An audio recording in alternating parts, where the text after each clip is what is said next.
Welcome back to Mission Apolo, built with chocolate milk. We are here at La Jolla Shores. It's absolutely beautiful. We have Luke McKenzie, Ironman triathlete and superstar, who's going to take us through some workouts. We have Jen Ator here, who's also joining in on the Mission Apolo journey. We're doing open water swimming, surfing, and then finishing the day with an extremely grueling track workout. Training has been amazing up to this point, but without further ado, let's get in the water, let's get started.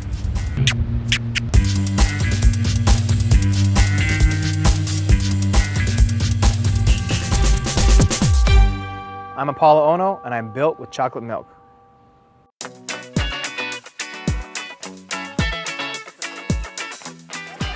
to meet you. Luke, how are you? Nice to meet you.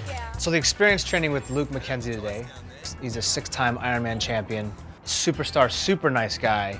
It was awesome. I guess the first thing that we're going to want to do with anything really, whether it's swim, bike or run, is we're going to want to warm up. Yeah, I was really excited to meet Apolo for the first time. You know, obviously I'd heard a lot about him and his achievements in speed skating are amazing. And, you know, I really respect other athletes that have really achieved such high results. Now, Jen, she doesn't have any sort of background in the sport of triathlon or any sort of endurance sport. So for her to be jumping in the deep end and just giving it a go, I mean, it's very admirable. And I think that, you know, a lot of people can take a leaf out of her book and just go for the challenge of doing an Ironman, and she's definitely going to show that anyone can do it. Yeah, like any session, we're going to do a little bit of a warm-up. We don't want to just get straight into it. We're going to do a few intervals, touch on a little bit of race pace work, and basically dealing with the conditions as well. You know that I'm a winter athlete, right? Like I compete in. You'll be fine. People in triathlon say that, look, it's a three-tiered sport, but also there's a fourth part of it, and that is recovery and nutrition. But I think it's with any sport, to be honest with you.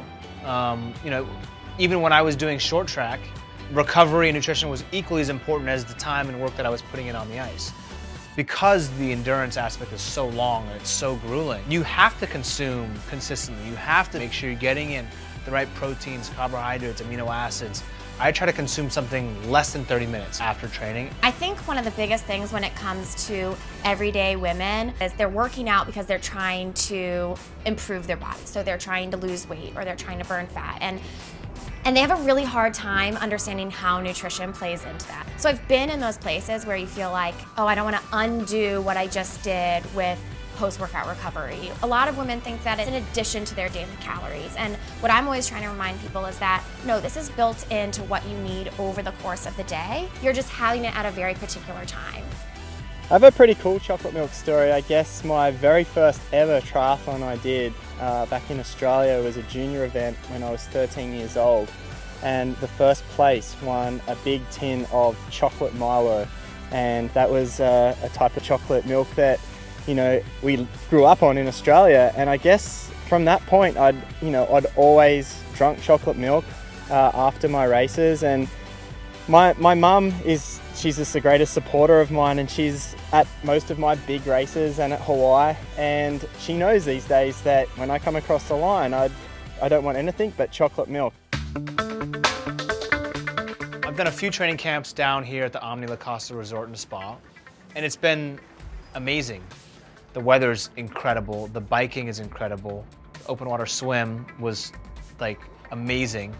I saw Wendy again, and she kind of went over in detail, a little bit more specifically, just revolving around some of the nutritional aspects of recovery.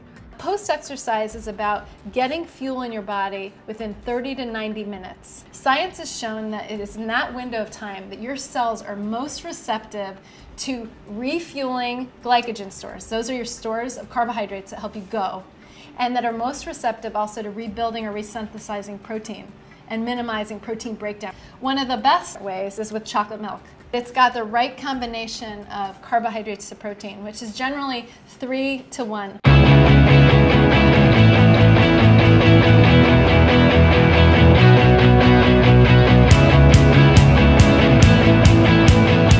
By far, the #1 one moment of the day that was the most intimidating was the open water swim. And the waves were kind of, picking up, and I got a face full of water and took in a bunch of salt water and immediately just started to panic. I had to turn on my back and do, a couple strokes of backstroke and then try to get back into it. And then I saw everybody getting farther and farther away, and I wasn't anticipating feeling that much anxiety. When we got to the other end of the buoy, everybody was so encouraging, and they were immediately coming over and telling me, how to get my heart rate back down, and this happens to everybody. It was really tough, but I was glad I got over that moment because I feel like it's given me a sense of, okay, I know I've got to cross that, hurdle, and I'm more motivated to do that. Knowing that I'm working towards a huge goal, it has brought such a confidence in me that I wasn't expecting, and it's just been so cool. I haven't felt more like myself since before knee surgery. One aspect that I'm absolutely loving about this journey is that it really is bringing me back to the basics, back to my core of what I love about athletics and training. There's a significant amount of character building, and I think strength internally as a person that you build through athletics.